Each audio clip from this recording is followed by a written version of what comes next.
ومن يضلله فلا هادي له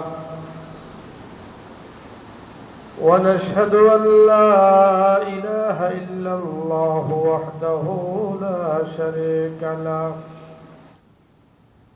ونشهد أن سيدنا ونبينا ومولانا محمدا عبده ورسوله الذي أرسله بالحق بشيرا ونذيرا وداعيا إلى الله بإذنه وسراجا منيرا فقد قال الله تبارك وتعالى في القرآن العظيم أعوذ بالله من الشيطان الرجيم بسم الله الرحمن الرحيم والذين آمنوا وعملوا الصالحات وآمنوا بما نزل على محمد وهو الحق من ربهم كفر عنهم سيئاتهم وأصلح بالهم وقال تعالى في موضع آخر فاعلم أنه لا إله إلا الله واستغفر لذنبك وللمؤمنين والمؤمنات والله يعلم متقلبكم ومثواكم صدق الله المولانا العظيم وصدق رسوله النبي الكريم ونحن على ذلك من الشاهدين والشاكرين والحمد لله رب العالمين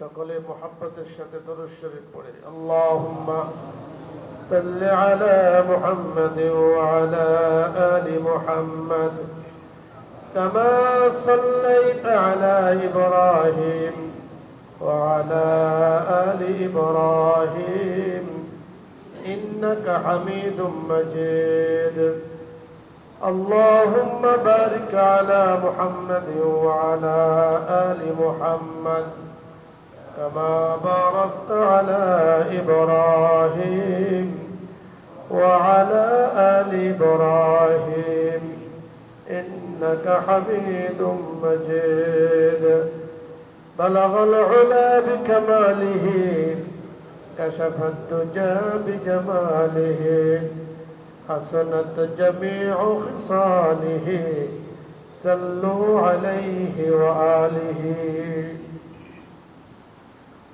محترم معزز মুসলিয়ান کرام মুরব্বিয়ান ইযাম মহান আল্লাহ রব্বুল আলামিনের শুকরিয়া আদায় করছি যিনি বিশ্বজাহানের প্রতিপালক বিশ্বজাহানের খালিক আহকামুল হাকিমিন রব্বুল আলামিন অত্যন্ত দয়া করে মেহেরবানি করে আমাদেরকে আল্লাহ পাকের ঘর মসজিদে আসার সুযোগ করে দিয়েছেন তৌফিক দিয়েছেন মুহাব্বতের সাথে মন খুলে আল্লাহ পাকের সন্তুষ্টির জন্য একবার মহান জিকির মহান তাসবিহ আলহামদুলিল্লাহ জোরে সোরে বলি আলহামদুলিল্লাহ পবিত্র কোরআনের 114টি সূরার মধ্য থেকে একটি সূরা হলো সূরা মুহাম্মদ মুহাম্মদ আর মুহাব্বত দুইটা কাছাকাছি শব্দ রাসূল আকরাম সাল্লাল্লাহু আলাইহি ওয়াসাল্লামের এই সুন্দর নাম মুহাব্বত যুক্ত মুহাম্মদ আর আহমদ এটা কোনো মানবের রাখা নয় আল্লাহ পাক নিজেই রাসূলের নাম রেখেছেন রাসূলের নাম এমন সুন্দর এমন কি বলে ভাষার অলংকার ভাষার মাধুর্যতা দিয়ে আল্লাহ তাআলা রেখেছেন যে এই নামটা শোনা মাত্রই কেমন যেন একটা মহাব্বত, একটা ভালোবাসা রাসূলের প্রতি আমাদের তৈরি হয়। কথা বলেন ঠিক কিনা?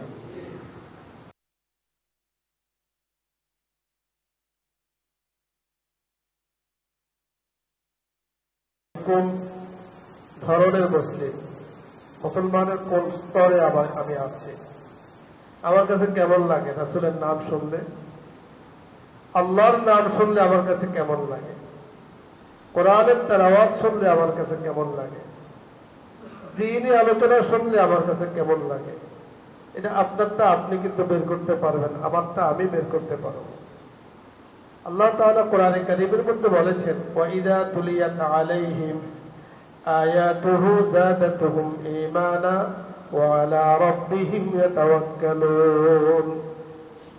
আল্লাহ নিজে বলেন, প্রকৃত ঈমানদার যার ভিতরে আল্লাহ এবং আল্লাহ রাসূলের মহব্বত আছে, যার ভিতরে মুহাম্মদ রাসূলুল্লাহ সাল্লাল্লাহু আলাইহি ওয়াসাল্লামের সুন্নাহর অনুসরণ আর অনুকরণ আছে, তার কাছে যখন পবিত্র কোরআনের আয়াত তেলাওয়াত করা হয়, তখন আয়াত তেলাওয়াত করার কারণে দুইটা জিনিস অটো তার মধ্যে চলে আসে। সুবহানাল্লাহ, সুবহানাল্লাহ, আস্তে কর। অটো দুইটা জিনিস তার মধ্যে চলে আসে। একটা হলো, যেহেতু সে ঈমানদার, প্রকৃত মুসলিম, আল্লাহ ওয়ালা, তো কোরআন তেলাওয়াত তার কানে আসার সাথে সাথে তার ঈমান আল্লাহ পাক বাড়িয়ে দেন। সুবহানাল্লাহ। আপনি দেখবেন অনেক সময় মানুষ যারা ভালো, যারা নেককার, পরহেজগার, অনেক গল্প গুজবে ব্যস্ত, যখনই মসজিদ থেকে আল্লাহু আকবার আল্লাহু আকবার আযানের আওয়াজ তার কানে যায়, তখন অটোমেটিক তাদের আলোচনা বন্ধ। চুপ কর, আযান দিচ্ছে। কথা বলেন ঠিক কিনা? এটা কি সে নিজেও চুপ করতেছে, সকলকে চুপ করিয়ে দিচ্ছে? এটা কেন? আল্লাহু আকবার আল্লাহ নামের মহব্বতের কারণে। কথা বলেন ঠিক কিনা? আল্লাহ নামের বরত্ব তার ভিতরে আছে, এই জন্য সে নিজে চুপ করছে, অন্যদেরকে চুপ করতে বলছে। কারণ আল্লাহ নাম যেমন মহব্বতের, আল্লাহ তাআলা যে নাম রেখেছেন মুহাম্মদ, সেটাও মহব্বতের। এই জন্যই আল্লাহ রাব্বুল আলামিন রাসূল আকরাম সাল্লাল্লাহু আলাইহি ওয়াসাল্লামের শান, মান, মর্যাদা এত উঁচু করেছেন যে আল্লাহ তাআলা রাসূলের নামের সাথে সংশ্লিষ্ট করে পবিত্র কোরআনের একটি সূরা নাযিল করেছেন, যে সূরার নাম হলো সূরা মুহাম্মদ সাল্লাল্লাহু আলাইহি ওয়াসাল্লাম। আল্লাহ তাআলা বলেন, ওয়াল্লাযীনা আমানু ওয়া আমিলুস সালিহাত ওয়া আমানু বিমা নুযিলা আলা মুহাম্মদ ওয়া হুয়াল হাক্কু মির রাব্বিহিম কাফারা আনহুম সাইয়্যাতিহিম ওয়া আসলাহা বালাহুম। সুবহানাল্লাহ। আল্লাহ বলেন, ওয়াল্লাযীনা আমানু, যারা ঈমান এনেছে, যারা পরকালে ঈমান এনেছে, যারা আল্লাহর উপরে ঈমান এনেছে। জান্নাত জাহান্নাম আমরা দেখিনি, যারা জান্নাতের উপরে ঈমান এনেছে, জাহান্নামের উপরে ঈমান এনেছে, আল্লাহ রাসূল সাল্লাল্লাহু আলাইহি ওয়াসাল্লাম তাদেরকে যা বলেছে তা পুঙ্খানুপুঙ্খানু তারা মেনে চলছে, না পারলেও চেষ্টা করছে। ওয়া আমিলুস সালিহাত, এক নম্বর হলো তারা ঈমানদার, দুই নম্বর হলো তারা নেককার। শুধু ঈমানদারে নয়, তারা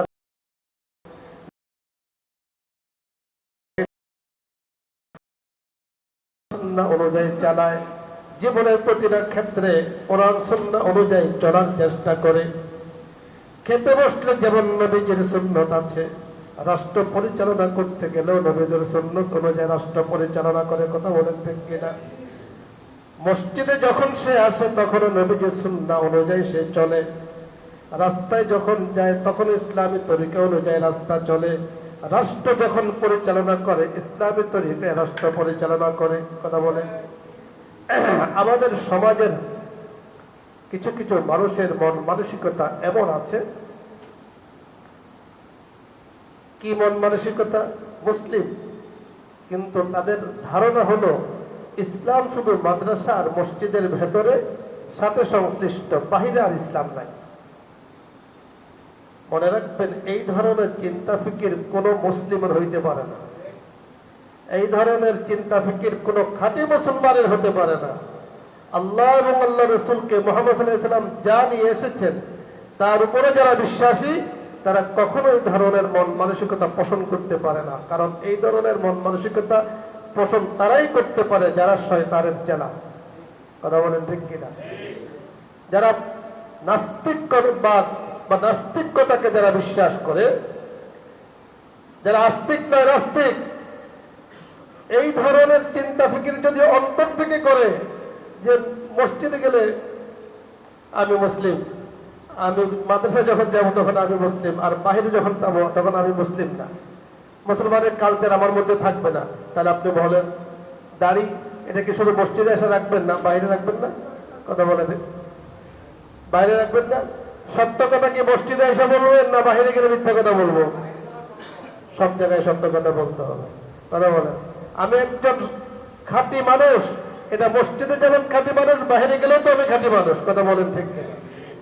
তাহলে শুধু ইসলামের সম্পর্ক মসজিদের সাথে নয়, শুধু ইসলামের সম্পর্ক মাদ্রাসার সাথে নয়, শুধু ইসলামের সম্পর্ক খতিব সাহেবের সাথে নয়, শুধু ইসলামের সম্পর্ক উলামায়ে কেরামের সাথে নয়, ইসলামের সম্পর্ক প্রত্যেকটা মুসলিমের সাথে। ইসলাম শুধু মসজিদ মাদ্রাসার ভেতরে সীমাবদ্ধ নয়, রাষ্ট্রের শুরু থেকে নিয়ে একদম রাষ্ট্রের সর্বোচ্চ স্তর থেকে নিয়ে সমাজের সর্বনিম্ন স্তর পর্যন্ত ইসলামের বিধিবিধান চালু করতে হবে, চালু করাইতে হবে, করার পরিবেশ করতে হবে। যিনি করবেন তিনি প্রকৃত মুসলমান। কথা বলেন ঠিক না? এজন্য বলেছেন বিমা নুজিলা আলা মুহাম্মদ ওয়া হুয়াল হাক্কু মির রাব্বিহিম, যারা বিশ্বাস করে রাসূলের উপরে যা এসেছে, রাসূলের উপরে কোরআন নাজিল হয়েছে, কোরআনকে বিশ্বাস করে। কথা বলেন এই কোরআন শুধুমাত্র তেলাওয়াত করার জন্য নয়, শুধু তেলাওয়াত করলাম আর চুমা দিয়ে তাকের মধ্যে রেখে দিলাম, এই জন্যই শুধু কোরআন নাজিল হয়েছে। কথা বলেন আমাদের তালেব ইলমরা আছে জালাল জামাত একটা কিতাব, আল্লামা শাহ ওলিউল্লাহ মুহাদ্দিস দেহলভী রহমতুল্লাহ আলাইহি উনি লিখেছেন। শাহ ওলিউল্লাহ মুহাদ্দিস দেহলভী রহমতুল্লাহ আলাইহি আমার আপনার মতো কোনো সাধারণ মানুষ ছিলেন না। এই দেশের মধ্যে উপমহাদেশের মধ্যে সর্বপ্রথম ইলমুল হাদিস অর্থাৎ হাদিসের জ্ঞান শুরু করেন, প্রচার করেন শাহ ওলিউল্লাহ মুহাদ্দিস দেহলভী রহমতুল্লাহ আলাইহি। এত বড় ব্যক্তি ছিলেন তিনি। শাহ ওলিউল্লাহ মুহাদ্দিস দেহলভী রহমতুল্লাহ আলাইহি একটি কিতাব লেখেন আল ফাউজুল কবির ফি উসুলিত তাফসীর। এর মধ্যে উনি উল্লেখ করেছেন কোরআন নাজিল আল্লাহ পাক কেন করেছেন।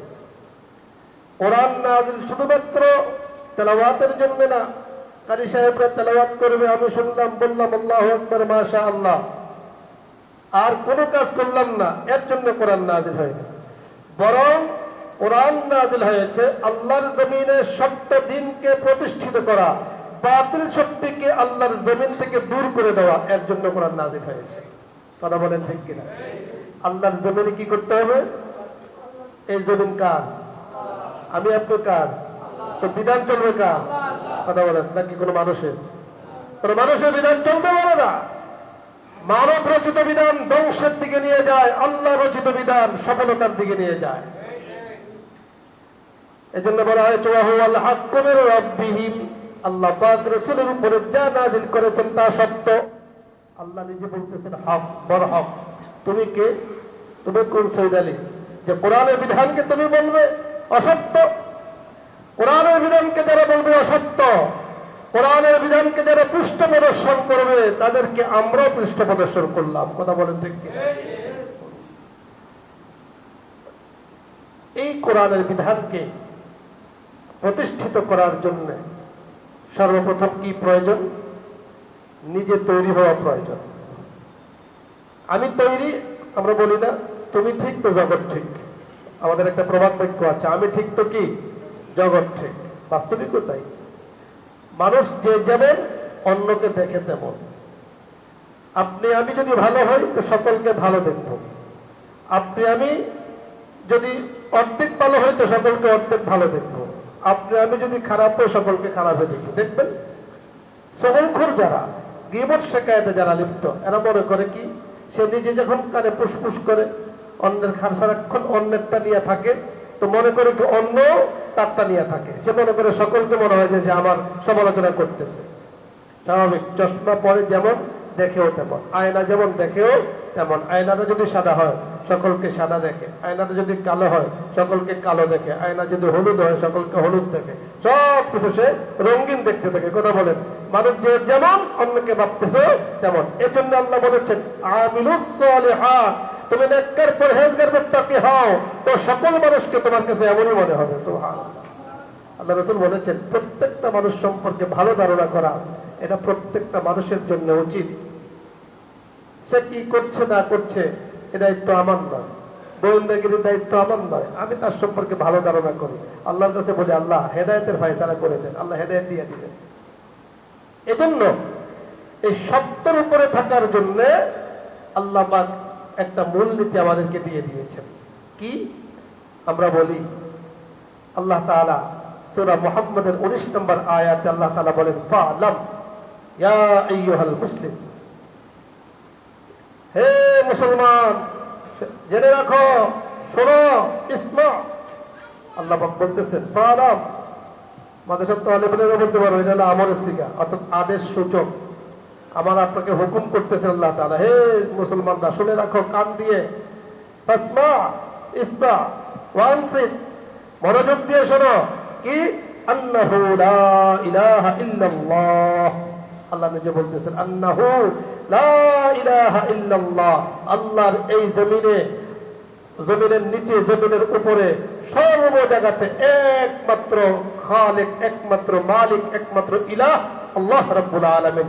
এছাড়া আর কেউ ইলাহ হওয়ার যোগ্যতা নাই, ইলাহ হওয়ার ক্ষমতা নাই, আর কেউ নাই। আল্লাহ তাআলা পরিষ্কার করে বলে দিয়েছেন আন্নাহু, তিনি আল্লাহ, লা ইলাহা ইল্লাল্লাহ, আল্লাহ ছাড়া কি নাই, কোনো মাবুদ নেই। আমাদেরকে জানাই দিয়েছেন। এখন বুঝেন যে কালিমা পড়লে ঈমানদার হয়, এই কালিমার মধ্যে আল্লাহ পাক সত্যের উপরে প্রতিষ্ঠিত থাকার জন্য সিলেবাস বলে দিয়েছেন। একটা সিলেবাস হলো লা ইলাহা ইল্লাল্লাহ, অর্থাৎ মানবের জগতের মাঝে সুস্থ সবল সঠিকভাবে আল্লাহ পাকের নিয়ামত পাওয়ার জন্য, টিকে রাখার জন্য, তার জন্য প্রথম সিলেবাস হলো আল্লাহ ছাড়া কোনো মাবুদ নাই, এই একইর বিশ্বাস অন্তরের মধ্যে বসানো। কথা বুঝতেছেন? এই একইর বিশ্বাস তার দিলের মধ্যে বসানো যে আল্লাহ ছাড়া কি নাই, কোনো মাবুদ নাই। তার মানে কি? তার মানে হলো শিরিক মুক্ত জীবন, শিরিক মুক্ত সমাজ আপনাকে আমাকে গঠন করতে হবে। শিরিক আমার সমাজে থাকবে না, আমার ঘরে থাকবে না। শিরিক দুই প্রকার, একটা হলো শিরকে জলি, আর একটা হলো শিরকে খফি। শিরকে জলি প্রকাশ্য শিরিক, যেটা আল্লাহ পাকের সাথে শিরিক করা।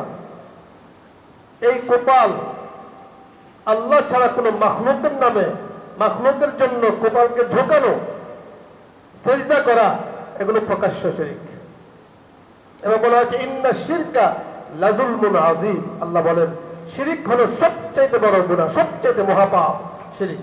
লাযুলমুন আযীম, দুনিয়ার মধ্যে যত জুলুম আছে, মানব হত্যা জুলুম, দুনিয়ার মধ্যে অন্যান্য যা আছে সব জুলুম, মদ খাওয়া ইত্যাদি জুলুম, শিরিক আরো যা যা আছে, সমস্ত কিছুর উপরে হলো আল্লাহ পাকের সাথে শিরিক করা। সবচাইতে বড় গুনাহে কবিরা, সবচাইতে মানে মারাত্মক গুনাহ হলো শিরিক করা।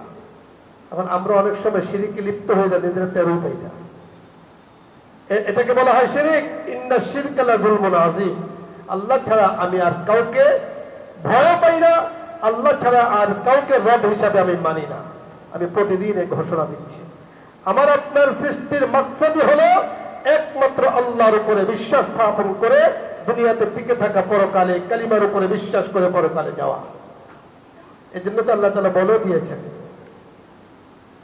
সূরাতুজ জারিয়াতে, ওমা খালাকতুল জিন্না ওয়াল ইনসা ইল্লা লিয়াবুদুন ওয়াযাক্কির ফাইন্নায যিকরা তানফাউল মুমিনিন ওমা খালাকতুল জিন্না ওয়াল ইনসা ইল্লা লিয়াবুদুন।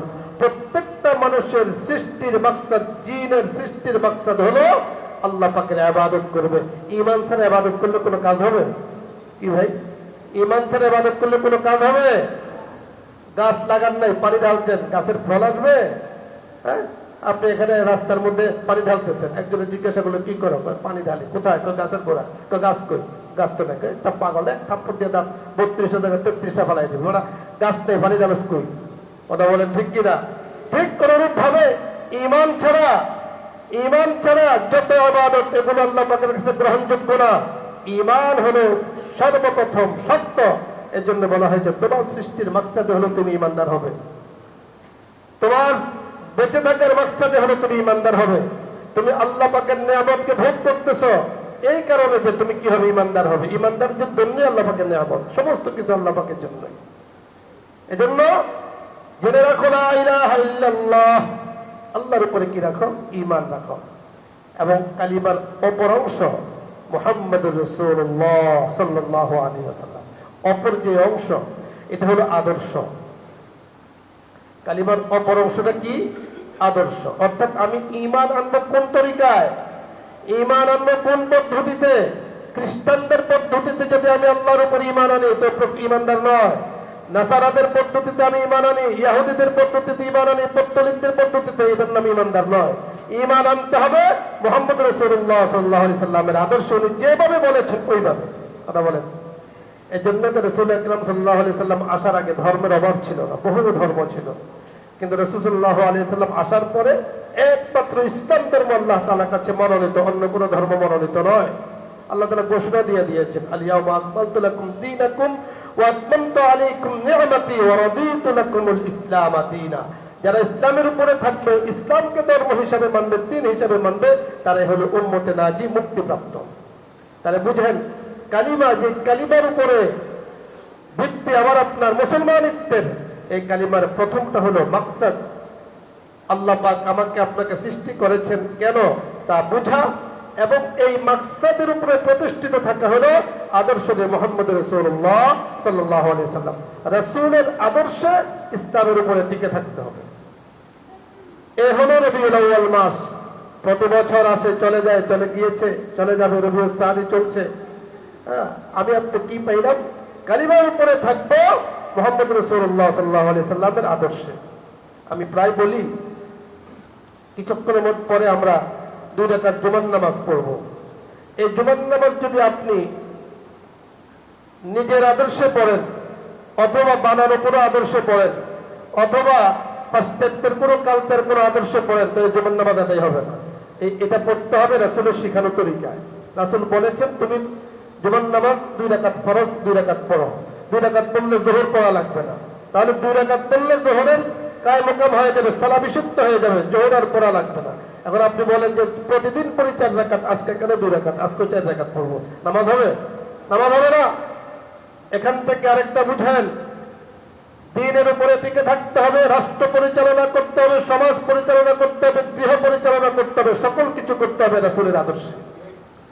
রাসূলের আদর্শ করতে হবে। এজন্যই কালিমার দ্বিতীয় অংশ হলো মুহাম্মদ রাসূলুল্লাহ সাল্লাল্লাহু আলাইহি ওয়াসাল্লাম। দ্বিতীয়টাই হলো কালিমা। কেন? কোন ব্যক্তির, পাশ্চাত্যের, কোন দেশের, কোন সিস্টেমের, অমুকের কারো আদর্শ চলবে না। প্রকৃত ঈমানদার হওয়ার জন্য আদর্শ একমাত্র হবে মুহাম্মদ রাসূলুল্লাহ সাল্লাল্লাহু আলাইহি ওয়াসাল্লামের। এজন্যই আল্লাহ তাআলা পবিত্র কোরআনের বিভিন্ন জায়গাতে বলেছেন কি, আতিউল্লাহ ওয়া আতিউর রাসূল। এই জায়গাতে বলেছেন ইতাআতে আল্লাহ, অর্থাৎ হুব্বে আল্লাহ। আল্লাহ পাকের অনুকরণ যদি তুমি করতে চাও, আল্লাহ তাআলার মুহাব্বত যদি তুমি পেতে চাও, আল্লাহ পাকের রহমত যদি তুমি পেতে চাও, অবশ্যই আগে মুহাম্মদ সাল্লাল্লাহু আলাইহি ওয়াসাল্লামের কথা শুনতে হবে। উনি যা বলেছেন সেই অনুযায়ী তুমি আমাকে পাবা, ওনাকে বাদ দিয়ে আমাকে পাওয়া যাবে না। সুবহানাল্লাহ। আল্লাহ রাসূলকে আল্লাহ তাআলা কত পাওয়ার দিয়েছেন আপনি চিন্তা করেছেন? আল্লাহ নিজে বলে দিয়েছেন আগে ওনাকে লাগবে, ওনাকে অনুসরণ লাগবে, ওনাকে অনুকরণ লাগবে, ওনাকে মহব্বত লাগবে, তাহলে তুমি আল্লাহকে পাইবা। এই জন্য এক সম্প্রদায় ছিল, খারিজি সম্প্রদায়। আপনারা বুঝুন কিনা জানি না। খারিজি সম্প্রদায়, কথা সত্য মতলব খারাপ, এরকম একটা সম্প্রদায় ছিল। এরা কি করত? এরা বলতো আমরা কোরআন মানি, অন্য কিছু মানি না। কোরআনকে উঠায় বলতো আমরা কোরআন মানি, অন্য কিছু মানি না। তার মানে কথা সত্য মতলব খারাপ। এই জন্যই বললাম কোরআন মানা কথা তো সত্য, উদ্দেশ্য তাদের খারাপ। উদ্দেশ্য হলো হাদিসকে অস্বীকার করা। উদ্দেশ্য হলো কি করা?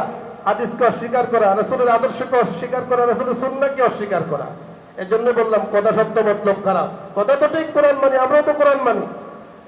ঠিক বর্তমানে ধরনের মহলের কাছে অত্যন্ত সন্তর করে আমাকে আপনাকে সুন্নাত থেকে সরাচ্ছে। দেখবেন বলবে কি বলবে, জুমার নামাজ শুধু 2 রাকাত, আগের 4 রাকাতও নাই, পরে 4 রাকাতও নাই, এর বাইরে তৈরি হয়ে গেছে। কথা বলেন, নামাজ পড়লে তোমার সমস্যা কি? এবারে কি ফরজ মনে করে পড়ে, সুন্নাত মনে করে পড়ে, নফল মনে করে পড়ে, তোমার সমস্যা কি? বলবে যে সুন্নাত নাই, এই নাই, সেই নাই, অমুক নাই, মানে ইসলামে নাই নাই আছে, 100 বলবে যে ইসলামও নাই। কথা বলেন, এরা চক্রান্ত ইহুদিবাদের দোসরেরা, সাবধান থাকতে হবে। ইসলাম থেকে আপনাকে, মুসলমানকে, মুসলমানের সন্তানকে সরানোর জন্য এরা অত্যন্ত গোপনে ইসলামের রূপ ধারণ করে ইসলামের ভিতরে ঢুকে আমার আপনার ইমানকে ধ্বংস করছে। বুঝতে হবে। এই জন্য মুহাম্মদ রাসূলুল্লাহ সাল্লাল্লাহু আলাইহি সাল্লামের আদর্শ ছাড়া কখনো ইসলামের মোটিকে থাকতে পারবেন না। এটাই হলো রবিউল আউয়ালের শিক্ষা, এটাই হলো কালিমার শিক্ষা। প্রথমটা হলো মাকসাদ, দ্বিতীয়টা হলো আদর্শে মুহাম্মদ রাসূলুল্লাহ সাল্লাল্লাহু আলাইহি সাল্লাম। আল্লাহ তাআলা ওই আয়াতে বলে দিয়েছেন, এখানে বলে দিয়েছেন, ওয়াস্তাগফির লিযামবিকা ওয়ালিল মুমিনিনা ওয়াল মুমিনাত আল্লাহু ইয়ালামু মুতাকাল্লাবাকুম ওয়া মাতওয়াকুম। অপরায়াত আল্লাহ তাআলা বলেন, কুল ইন কুনতুম তুহিব্বুনাল্লাহ ফাত্তাবিউনি ইউহিব্বুকুমুল্লাহ ওয়া ইয়াগফির লাকুম যুনুবাকুম আল্লাহু গফুরুর রহিম। হে মুসলিম জাতি, মুসলমান, তোমরা শুনে রাখো, তোমরা যদি আল্লাহ পাকের মহব্বত পেতে চাও, আল্লাহ পাক তোমাকে মহব্বত করেন। আল্লাহ পাকের মহব্বত যখন আমি পেয়ে যাব, তখন আল্লাহই তো আমার হয়ে গেল, সমস্ত কিছুর মালিক আমি হয়ে গেলাম। কথা বলেন ঠিক কিনা? আমার আল্লাহ আমার, তিনি যখন মনে করবে এই বান্দাও আমার, আল্লাহর যা কিছু সব কিছুর আমি কি হয়ে গেলাম। আল্লাহ আপনাকে আমি দেখতে চাই, আপনার রুয়াত আমি চাই, আপনার আল্লাহ আপনার হাবিবের সুপারিশ আমি চাই, সুন্দর জান্নাতে আপনাকে দেখতে চাই। সুবহানাল্লাহ। তো বলতেছে আল্লাহ পাকের মহব্বত যদি কোনো ব্যক্তি চায়, মানুষ হিসাবে, মুসলিম হিসাবে, আল্লাহ পাকের সৃষ্টি হিসাবে সকলেই আমরা চাই আল্লাহ পাকের মহব্বত। আপনি আমি চাই আর না চাই, আল্লাহ পাক তো নেয়ামত দিয়ে যাচ্ছেন, আল্লাহর ওলিরাও নেয়ামত পাচ্ছেন, কাফের মুশরিকরাও নেয়ামত পায়। কথা বলেন ঠিক কিনা? এই বাতাস শুধুমাত্র মুসলমানরা ভোগ করে না, এই বাতাস কাফের মুশরিকরা ভোগ করে। আল্লাহ পাকের দেওয়া পানি কাফের মুশরিকরা শুধু মুসলমানরা ভোগ করে না, তারাও ভোগ করে। প্রত্যেকটা নেয়ামত মুসলিমরাও পায়, কাফেররাও পায়। কথা বলেন ঠিক কিনা? কিন্তু আল্লাহ পাকের ওলি আর মুসলমান যারা আছে, তাদের উসিলায় আল্লাহ পাক দুনিয়াকে টিকায় রাখছেন। কথা বলেন ঠিক কিনা? যে পর্যন্ত একজন আল্লাহওয়ালা বললে ওয়ালা থাকবে, আল্লাহ আল্লাহ কালিমাওয়ালা থাকবে, লোক থাকবে, এ পর্যন্ত দুনিয়া ধ্বংস হবে না। বোঝা গেল কালিমাওয়ালাদের কারণে দুনিয়া, কাফের মুশরিকের জন্য দুনিয়া না। কথা বলেন ঠিক কিনা? আপনি বলবেন যে হুজুর কাফের মুশরিক তো জগৎটা ভরে গেছে, দেখা যায় তাদের জন্য নেয়ামতটা তো শুধু একজন মুসলমানের জন্য। কি বলেন এটা? আমরা বলি যখন সন্তানকে বিয়ে করে তো যান ছেলে, জামাই একজন, এর উসিলে বহু মানুষ দাওয়াত খায়। কথা বলেন ঠিক কিনা? জামাই কয়জন? কথা বলেন, জামাই তো একজন, এর উসিলায় দেখা যায় আয়োজন করে। কেউ কত লোকের আয়োজন না, মাত্র 1200 লোকের আয়োজন করছে। কত লোকের? ছেলের বাপে বলে 1200 লোকের আয়োজন করছে। এগুলো সব মানুষ। 1200 লোকের, 1200 লোকের দাওয়াত দিলে এর সাথে আরো 1200 যুক্ত হয়। দাদা যায় সাথে, নাতিরে হাতে করে টান্না লয়ে যায়। কথা বলেন ঠিক কিনা? ছোট্ট নাতিরে লয়ে যায়, এর সাথে আরো 1200 যুক্ত হয়। এত মানুষ। আবার মানুষ ছাড়াও যখন গরু জবাই হয়, তখন কি আরো কিছু মাখলুক চলে আসে। কথা বলেন, এরা দাওয়াত লাগে না? আসে না? নাই পিপিলিকা আসে না? যেখানে দেখা যায় গোস্তের টুকরো পড়ে, ঝোল পড়ে, ওখানে পিঁপড়া আসে না? ওদের জন্য খাবারের ব্যবস্থা হচ্ছে। অন্যান্য প্রাণী আসে না? নাই কুকুর আসে না? হাই রে, কুকুরের অভাব নেই। 3-4 এতদিন সারা বাড়িতে পুরো মহল্লা কুকুর পাওয়া যায় না। যখনই গরু জবাই হয় তখন কুত্তার অভাব নেই। কথা বলেন ঠিক কিনা? জামাই কয়জন? একজন। খাচ্ছে কতজন? 1200 জন, সাথে আরো 1200 জন, আরো অন্যান্য মাখলুকও খাইতেছে। কথা বলেন ঠিক কিনা? একজনের উসিলায় এত মানুষকে আল্লাহ তাআলা নিয়ামত দিচ্ছেন। ঠিক অনুরূপ ভাবে আল্লাহ পাক, আল্লাহ ওয়ালা যারা, তাদের উসিলায় জগৎ টিকে আছে। মনে করেন না যে ওদের কারণে টিকে আছে, আপনার আমার কারণে। যারা মুসলিম, যারা হক আল্লাহর ওলি, তাদের জন্য আল্লাহ পাক দুনিয়াকে টিকিয়ে রেখেছেন। এই জন্য আল্লাহ তাআলা বলেন যে আমাকে যদি পেতে চাও, আমার মহব্বত যদি পেতে চাও, আমার হাবিবকে তোমার জীবনে নিয়ে আসো, আমার মুহাম্মদ সাল্লাল্লাহু আলাইহি সাল্লামকে তোমার জীবনে নিয়ে আসো। তোমার ঘরে, তোমার বাইরে, তোমার রাষ্ট্রে, তোমার সমাজে, তোমার অফিসে, সব জায়গাতে মুহাম্মদ সাল্লাল্লাহু আলাইহি সাল্লামের সুন্নাহ তুমি কি চালু করে দাও, অবশ্যই তুমি কি পাবা? আমার মুহাব্বত পাইবা। ইউহিব্বুকুমুল্লাহ, আল্লাহ নিজে বলে দিয়েছেন ইউহিব্বুকুমুল্লাহ, তোমাদেরকে আল্লাহ ভালোবাসবেন। শুধু ভালোবাসবেন না, ওয়া ইয়াগফির লাকুম যুনুবাকুম, তোমাদের জীবনের সকল গুনাহ আল্লাহ মাফ করে দিবেন। সুবহানাল্লাহ, সকল গুনাহ, ছোট তো মাফ করবে না, কবিরা গুনাহ যখন তওবা করি আল্লাহ তাআলা সেটাও মাফ করে দিবেন। এবং তিনি বলেন আমি মাফ করতে পারি, আল্লাহু গফুরুর রহিম, আল্লাহ তাআলা ক্ষমাশীল, পরম দয়ালু। মুহতারাম হাজিরিন, আল্লাহ রাব্বুল কারীম আমাদেরকে এক কালিমা, এই যে লা ইলাহা ইল্লাল্লাহ মুহাম্মাদুর রাসূলুল্লাহ, যে কালিমা তাইয়্যিবা, আমাদেরকে বুঝার তৌফিক দান করেন, সেই অনুযায়ী জীবন গড়ার আল্লাহ তাআলা তৌফিক দান করেন। আমিন। ওয়া আখিরু দাওয়ানা আলহামদুলিল্লাহি রাব্বিল আলামিন। যারা সুন্নাত পড়েনি সুন্নাত পড়েনি।